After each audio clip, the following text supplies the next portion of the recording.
বিশ্বের সবচেয়ে শক্তিশালী মুসলিম দেশ কোনটি? সামরিক শক্তি, আত্মনির্ভরতা আর আধুনিক অস্ত্রের বিচারে এগিয়ে কারা? জেনে নিন সেরা ৫ মুসলিম দেশের তালিকা। মুসলিম বিশ্বের মধ্যে কে সবচেয়ে শক্তিশালী? এই প্রশ্নে কেউ আবেগে ভেসে যান, কেউ আবার চোখ বন্ধ করে নিজের দেশের নাম বলেন। কিন্তু বাস্তবতা হলো, বিশ্বের শক্তির মানদণ্ড নির্ধারিত হয় সামরিক সক্ষমতা, বাজেট, অস্ত্রভাণ্ডার, সৈন্য সংখ্যা এবং যুদ্ধের সময় নিজেদের সামলানোর সক্ষমতার উপর। আর এই সব দিক বিচার করে আজ আমরা জানব এমন ৫টি মুসলিম দেশের কথা যারা বিশ্বের নিজেদের শক্তি দিয়ে আলাদা অবস্থান তৈরি করেছে। পঞ্চম অবস্থানে আছে মিশর। আরব দুনিয়ার সবচেয়ে পুরনো সেনাবাহিনীগুলোর একটি রয়েছে মিশরে। এই দেশের সামরিক বাহিনী শুধু সৈন্য সংখ্যায় বড় না, বরং অভ্যন্তরীণ নিরাপত্তা ও মধ্যপ্রাচ্য অঞ্চলে রাজনৈতিক ভারসাম্য রক্ষায় গুরুত্বপূর্ণ ভূমিকা পালন করে। তাদের বিমান, ট্যাঙ্ক, সাবমেরিন এবং রাডার ব্যবস্থা অনেক উন্নত। যুক্তরাষ্ট্রসহ বহু দেশ থেকে আধুনিক প্রযুক্তির সমন্বয়ে গড়া এই বাহিনী মধ্যপ্রাচ্যে অন্যতম ভয়ঙ্কর হিসেবে বিবেচিত। চতুর্থ অবস্থানে রয়েছে সৌদি আরব। যদিও সৌদি আরবের সেনাবাহিনী এখনও আমদানি নির্ভর, তবে সামরিক ব্যয়ের দিক দিয়ে তারা বিশ্বসেরা দেশগুলোর মধ্যে পড়ে। প্রতি বছর প্রায় $70 বিলিয়ন খরচ করে সামরিক খাতে। তাদের রয়েছে অত্যাধুনিক এয়ার ডিফেন্স সিস্টেম, F-15 যুদ্ধবিমান, প্যাট্রিয়ট মিসাইল এবং মার্কিন প্রযুক্তিতে গড়া ট্যাঙ্ক ও অস্ত্র। শুধু অস্ত্র নয়, এদের সেনাদের প্রশিক্ষণও বিদেশে দেয়া হয়, বিশেষ করে আমেরিকা ও ইউরোপে। তৃতীয় স্থানে আছে ইরান। তারা সংখ্যায় হয়তো এত বড় নয়, কিন্তু স্বনির্ভরতার দিক থেকে ইরান এখন মুসলিম বিশ্বের সেরা উদাহরণ। শতাধিক যুদ্ধবিমান, ড্রোন তৈরির নিজস্ব কারখানা, ক্ষেপণাস্ত্র নির্মাণ সক্ষমতা, রকেট লঞ্চার, সাইবার বাহিনী এবং ইলেকট্রনিক যুদ্ধের জন্য আলাদা ইউনিট, সবকিছুই নিজেদের ঘরেই তৈরি করে তারা। তাদের সবচেয়ে বড় শক্তি হলো তারা নিজেদের সবকিছু নিজেরাই বানায়, ফলে কোনো নিষেধাজ্ঞায় তাদের রুখে রাখতে পারে না। দ্বিতীয় স্থানে রয়েছে পাকিস্তান। পাকিস্তান আর্মির পরিচিতি বিশ্বজুড়ে। এই বাহিনীর সৈন্য সংখ্যা প্রায় 17 লাখ, যার মধ্যে অনেকে এলিট ট্রেনিং প্রাপ্ত। তাদের রয়েছে আধুনিক অস্ত্র ভাণ্ডার, পারমাণবিক অস্ত্র, ক্ষেপণাস্ত্র ব্যবস্থা এবং একাধিক সামরিক জোটে সক্রিয় ভূমিকা। প্রতিরক্ষা বাজেট প্রতি বছর $6 বিলিয়ন বেশি এবং তারা চীনের সঙ্গে যৌথ উদ্যোগে অস্ত্র তৈরি করে। সেই সাথে রয়েছে অত্যাধুনিক সাবমেরিন, রাডার সিস্টেম এবং বিভিন্ন ধরনের রণতরী। আর সবার উপরে 1 নম্বরে আছে তুরস্ক। তাদের শুধু সেনার সংখ্যা নয়, রয়েছে শিল্প প্রযুক্তির মিশ্রণে তৈরি নিজস্ব ডিফেন্স ইন্ডাস্ট্রি। বর্তমানে তুরস্কের সেনাবাহিনী ও আধা সামরিক সদস্য মিলিয়ে 7 লাখের বেশি এবং সামরিক বাজেট ছাড়াও তাদের রয়েছে ড্রোন ম্যানুফ্যাকচারিং, মিসাইল গাইডেড অস্ত্র এবং রোবোটিক সিস্টেম তৈরি করার কারখানা। বাইরাক্তার TB2 ড্রোন, যা ইউক্রেন যুদ্ধেও কার্যকর প্রমাণিত, সেটাও তুরস্কের তৈরি। শুধু নিজেদের জন্য না, তারা এই অস্ত্র রপ্তানিও করে বিশেষ অনেক দেশে। বর্তমানে তুরস্ক সামরিক শক্তির বিচারে বিশ্বের 8ম এবং মুসলিম বিশ্বের 1 নম্বরে অবস্থান করছে। রেল লাইনে পা আটকে গেলে কি করবেন? আপনি হঠাৎ তাড়াহুড়ো করে রেল লাইন পার হচ্ছেন, পেছনে ট্রেনের শব্দ আসছে, আর ঠিক তখনই আপনার এক পা আটকে গেল রেল লাইনের ফাঁকে। চারপাশে মানুষ, কেউ হয়তো তাকিয়ে আছে, কেউ চিৎকার করছে, কিন্তু আপনি বোঝার আগেই মুহূর্তটা হয়ে গেছে জীবন মরণের। এই ভয়ঙ্কর পরিস্থিতিতে কি করবেন আপনি? এই প্রশ্নটা অনেকেই নিজেদের করেনি, কিন্তু এমন একটা পরিস্থিতি যখন হঠাৎ আসে তখন মাথা কাজ করে না। তাই এখন থেকেই জেনে রাখা দরকার এই অবস্থায় কি করতে হবে। প্রথমে মাথা ঠান্ডা রাখা সবচেয়ে গুরুত্বপূর্ণ। পা আটকে গেলে অনেকেই ভয় পেয়ে রেললাইন থেকে পা জোর করে তোলার চেষ্টা করে, এতে পা আরও আটকে যায়। আসলে রেল লাইনের কাঠের ও লোহার মাঝে অনেকটা সময় জায়গাটা খোলা মনে হলেও নিচে একটা ক্লিপ বা গ্যাপ থাকে, যেখানে জুতার হিল, স্যান্ডেল, এমনকি পুরো পা আটকে যেতে পারে। এই অবস্থায় প্রথম কাজ হলো 139 নম্বরে ফোন করা। এটা রেলওয়ের হেল্পলাইন নাম্বার, যেটা থেকে ট্রেন থামানোর ব্যবস্থা নেওয়া যেতে পারে। কিন্তু যদি ফোন হাতে না থাকে বা সময় না থাকে, তাহলে আপনার সামনে থাকা কাউকে দ্রুত সাহায্যের জন্য চিৎকার করে বলতে হবে সে যেন একটা লাল কাপড়, শার্ট বা ব্যাগ হাতে নিয়ে নেড়ে ট্রেনকে সংকেত দেয়। রেলওয়ে নিয়ম অনুযায়ী যদি কোনো চালক ট্র্যাকের ওপর লাল কিছু দেখে, তাহলে সেটা বিপদের সংকেত হিসেবে ধরে নেয় এবং সঙ্গে সঙ্গে ব্রেক চাপে। এই সংকেত দেখলে অনেক সময় ট্রেন থেমেও যায়, কারণ দূর থেকে ট্রেন চালকদের দেখা ও প্রতিক্রিয়া করার একটা নির্দিষ্ট সময় থাকে। বিশেষ করে যদি ট্রেনটা স্টেশনে ঢুকছে বা স্পিড কম থাকে, তখন সেটা থামানোর সম্ভাবনা থাকে। এদিকে আপনি নিজে যদি পা তুলতে না পারেন, তাহলে জুতা বা স্যান্ডেল খুলে নিন। অনেক সময় দেখা গেছে জুতার সোল বা হিল আটকে থাকে, পা নয়। পা বের করা গেলে পরে জুতা ফেলে রাখা যাক, জীবন আগে।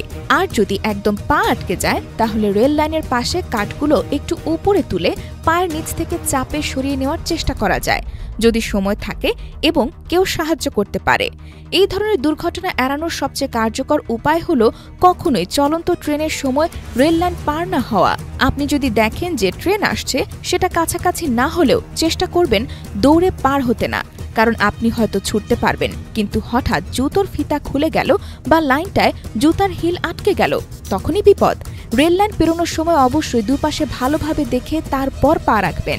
রেল লাইনে বিপদের সময় একটা সেকেন্ড মানেই জীবন মৃত্যুর ফারাক, আর সেই মুহূর্তে যদি মাথা ঠান্ডা রাখা যায় তাহলে জীবনের সবচেয়ে বড় দুর্ঘটনাও এড়ানো সম্ভব।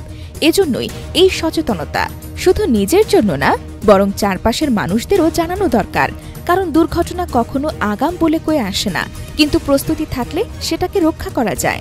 আপনার একটা ফোন কল, কারো একটা কাপড় দেখানো বা নিজের সামান্য উপস্থিত বুদ্ধি কাউকে বাঁচিয়ে দিতে পারে। আর এমন সময় এই জ্ঞানই হয় সবচেয়ে বড় অস্ত্র। তাই রেল লাইন পার হওয়ার সময় শুধু নিজের চোখ খোলা রাখলেই হবে না, চোখের সাথে সাথে মাথাটাকেও ঠান্ডা রাখতে হবে। এতে জীবন বাঁচবে, পরিবার বাঁচবে, ভবিষ্যৎ বাঁচবে।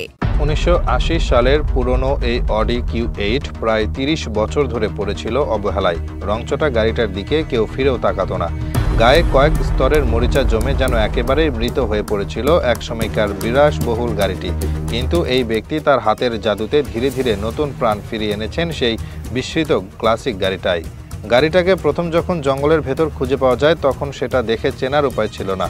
গাছপালা, মাটি, কাদা সব মিলে ওটাকে এমনভাবে ঢেকে ফেলেছিল যেন প্রকৃতি নিজের করে নিয়েছিল। চাকা কাদায় আটকে বডির গায়ে মরিচার স্তর জমে গিয়েছিল। রেস্টোরেশনের কাজ শুরু হয় খুব ধীরে ধীরে। প্রথমেই অনেক যত্নে জঙ্গল থেকে গাড়িটা বের করে আনা হয় ওয়ার্কশপে। তারপর শুরু হয় পরিষ্কারের পালা। ধুলো, কাদা, মরিচা একে একে সরিয়ে ফেলা হয়। অবাক করার মতো বিষয় হলো, বাইরে যতটা খারাপ লাগছিল ভেতরের কাঠামোটা এখনও বেশ মজবুত ছিল। সবচেয়ে আগে হাত দেওয়া হয় ইঞ্জিনে। জমে থাকা গ্রিস, পুরু মরিচা আর পুরনো অয়েল সরিয়ে প্রতিটি পার্টস আলাদা করা হয়। সিলিন্ডার, পিস্টন, ভালভ সবকিছু একে একে পরিষ্কার করে আবার নতুন করে সাজানো হয়। এরপর আসল চ্যালেঞ্জ, অডির বিখ্যাত কোয়াট্রো অল হুইলড ড্রাইভ সিস্টেমটাকে আবার জীবিত করা। একসময় এই প্রযুক্তি অডিকে বিশ্বজুড়ে পরিচিত করেছিল। গাড়ির বাইরের অংশের কাজ ছিল বেশ জটিল। মরিচা ও পানির ক্ষয় এতটাই ছিল যে কিছু অংশ নতুন করে তৈরি করতে হয়েছে। তবে মূল নকশার সৌন্দর্য যেন হারিয়ে না যায় সেদিকে বিশেষ খেয়াল রাখা হয়েছে। পুরনো কারুশিল্প আর আধুনিক প্রযুক্তির এক অনন্য মিশ্রণ দেখা যায় পুরো কাজটাতে। ভেতরের অবস্থা এক কথায় বলতে গেলে বিপর্যয়। সিটের চামড়া ছিঁড়ে গিয়েছিল, ড্যাশবোর্ড নষ্ট, গেজগুলো কাজ করছিল না। কিন্তু যত্ন নিয়ে সেই সময়ের রং আর ম্যাটেরিয়াল ব্যবহার করে একেবারে আগের মতো করে তোলা হয়েছে, যেন 1980 সালের একটা টাইম মেশিনেই চেপে বসেছেন। আর ইলেকট্রনিক সিস্টেম, এটাই ছিল সবচেয়ে মজার অংশ। পুরনো তারগুলো বদলে নতুন প্রযুক্তি ব্যবহার করা হয়েছে, কিন্তু গেজ আর ইনস্ট্রুমেন্ট ক্লাস্টার আগেটা রাখা হয়েছে যাতে আসল ফিলটা বজায় থাকে। আর সেই মুহূর্ত যখন প্রথমবারের মতো ইগনিশনে চাবি ঘোরানো হলো, ইঞ্জিনের গর্জনে পুরো ওয়ার্কশপে একটা আবেগ ছড়িয়ে পড়ে। সবশেষে গাড়িটার সেই ক্লাসিক চকচকে লাল রংটা ফেরানো হয়। নতুন রঙে গাড়িটা যেন আবার তরুণ হয়ে উঠেছে। আর যখন সে প্রথমবার রাস্তায় চলে মনে হয় যেন কোনো সিনেমা দৃশ্য থেমে থাকার সময় আবার চলা শুরু করেছে। এই রেস্টোরেশন শুধু একটা গাড়িকে ঠিক করে তোলার কাজ ছিল না, এটা ছিল একটা ইতিহাসকে ফিরিয়ে আনার গল্প। 30 বছর আগে যে গাড়িটা সবাই ভুলে গিয়েছিল, আজ সে আবার রাস্তায় চলছে মাথা উঁচু করে। এ যেন নিজের অতীতকে নিয়ে গর্ব করার মতো একটা মুহূর্ত। পৃথিবীতে এমন কিছু বন আছে যেখানে ভয় গল্পে নয়, বাস্তবতায় লেখা। আফ্রিকার কঙ্গো বা দক্ষিণ আমেরিকার অ্যামাজনের মতো জঙ্গল তো বিখ্যাতই, কিন্তু আজ আমরা জানব এমন এক অরণ্যের কথা যার গভীরে ঢুকলে শুধু সাপ, বাঘ নয়, হারিয়ে যাবার ভয়ও চেপে বসে। এমনকি স্থানীয় বাসিন্দারাও দিনের বেলা এই বনের ভেতরে যেতে ভয় পান। কারণ এই অরণ্য, যার গল্প শুধু বইয়ে নয়, রিপোর্ট, তদন্ত এবং নিখোঁজ ডায়েরিতে লেখা আছে। আয়োকিগাহারা ফরেস্ট, জাপানের বিখ্যাত সুইসাইড ফরেস্ট নামে পরিচিত এক ভয়াল বন। জাপানের মাউন্ট ফুজি পাহাড়ের ঠিক পাদদেশে অবস্থিত আয়োকিগাহারা জঙ্গলটি প্রথমে একটি শান্তিপূর্ণ পর্যটন এলাকা হিসেবে পরিচিত ছিল, কিন্তু 1970-এর দশকের পর থেকে এই বন ভয়াবহ এক পরিচিতি পায় আত্মহত্যার বন হিসেবে। প্রতি বছর এখানে দশকের পর দশক ধরে গড়ে 50 থেকে 100 জন মানুষ আত্মহত্যা করে। আর এই সংখ্যা এতটাই ভয়ঙ্কর পর্যায়ে পৌঁছায় যে সরকার বনের ভেতরে প্লিজ থিঙ্ক এগেইন বা ইয়োর লাইফ ইজ প্রেশাস লিখে বোর্ড লাগিয়েছে। এই বনের সবচেয়ে ভয়ানক দিক হলো এর নিস্তব্ধতা। আয়োকিগাহারা বনটি এতটি ঘন আর নির্জন যে সেখানে বাতাসের শব্দ শোনা যায় না, পাখির ডাকও নেই, এমনকি নিজের পায়ের শব্দও প্রতিধ্বনি করে না। এখানকার ভূগর্ভস্থ লাভা প্রবাহের কারণে মোবাইল নেটওয়ার্ক ও কম্পাসও কাজ করে না, যার ফলে বহু মানুষ দিক হারিয়ে ফেলে। এই বন এতটাই বিভ্রান্তিকর ও বিপজ্জনক যে যারা ভেতরে যান তারা অনেক সময় রশি বা টেপ দিয়ে গাছের সঙ্গে পথ চিহ্নিত করে ফেরার জন্য। বনের ভেতরে মাঝে মাঝে টেন্ট পড়ে থাকতে দেখা যায়, যেখানে আত্মহত্যার আগে কেউ হয়তো শেষ রাত কাটিয়েছেন। অনেক সময় পাওয়া যায় পরিত্যক্ত জুতা, ব্যাগ, চিঠি, এমনকি ছেঁড়া ছবি। এখানকার পরিবেশ এতটাই মনস্তাত্ত্বিকভাবে ভারী যে কেউ স্বাভাবিক মানসিক অবস্থাতেও সেখানে বেশি সময় টিকে থাকতে পারেন না। সরকারি পরিসংখ্যান এখন প্রকাশ করা হয় না, কারণ আত্মহত্যার সংখ্যা মানুষকে ভয় ধরিয়ে দিচ্ছিল।